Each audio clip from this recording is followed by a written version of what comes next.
มื้อนี้ไปให้นามาเมื่อยมาเบิ่งดูเมียของเฮานี่ว่าสิฮักเฮาหลายซำใดนะตอนนี้เรากำลังสิไข่นำมาเกียงอยู่มาเบิ่งว่าเราสิฮักซำใดว่าสาข้ามน้ำข้ามทะเลข้ามมหาสมุทรมาหาผัวนี่เพิ่นว่าสิฮักผัวนี้หลายปานใดนะผัวอุตส่าห์แต่งกินแต่งข้าวแต่ง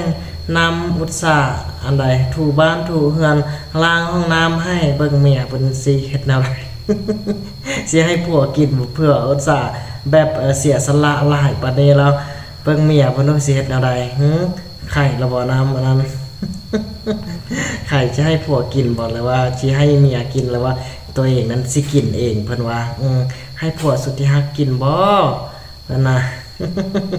ผัวอุตส่าห์เฮ็ดดีขนาดนี้แล้วไปตลาดตะลีซื้อเครื่องซื้อของไปตลาดมายามใดก็ต้องได้ซื้ออะไรซื้อขนมมาต้อนมาฝากมาฮับมาต้อนเนาะเบิ่งเพิ่นว่าสิให้กินบ่ว่าป่านนี้ล่ะ